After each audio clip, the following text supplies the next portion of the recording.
Hey, good morning. Nick at Night with a continuation of our deck project here at my son's house. As you can see, we've got the framing, and today I'm going to do the stringers and hopefully get everything all installed, with the exception of the handrails and the posts, sleeves, before the weather starts to turn tonight. So we have our height. That's why I have my cement footer, which is about 6 inches thick. The rest of this stuff up here will be all covered in with patio blocks, so this will be the stone dust and everything else. This will get 3/4 gravel throughout the whole back and area and all the way underneath the deck. The rest of it will be loom around the property. I started laying out my stringers. I had already set it up so it's 7 inches. So we came down, and this is the last one here. And the way I'm doing the stringers is you start with one, and this is your template that you use for all the rest of them. Because if you're to use your framing square, they're going to be a little bit off if your measurement's a little bit off. So as you can see, the deck framing, we have hurricane clips on all the joists coming out. We have the connectors for the 4x4 to 2x posts, cross braces.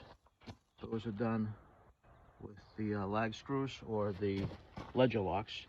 The tops of the post have the post connectors. You can see there's the hardware for that. And going underneath of it, you can see we have a full thickness post. The handrail is required by code, and everything is off with joist hangers all the way down. Now there's no need for bridging between, because this is only a 8-foot span. But we are going to be putting in this bay right up in here, all the way in here, 1-foot increments, because we're going to do a wrapped edge. So, but you can see the top. We've been using it.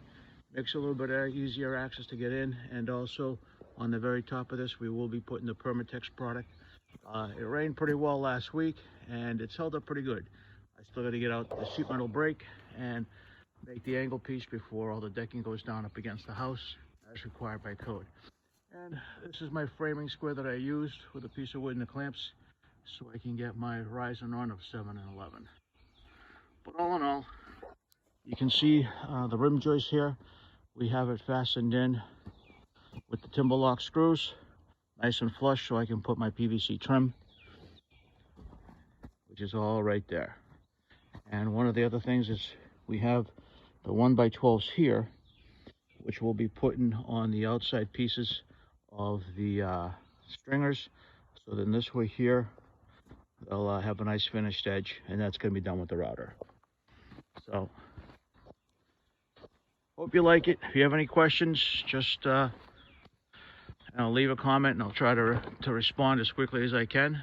But all in all, my son and I did the framing Saturday. Took about 6 hours to do.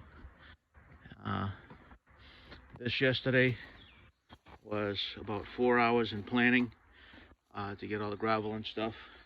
Helps if you got a skid steer to do it. And then mixing up, this is about 8 bags of concrete, 8 50-pound bags. So be safe out there, and thank you again.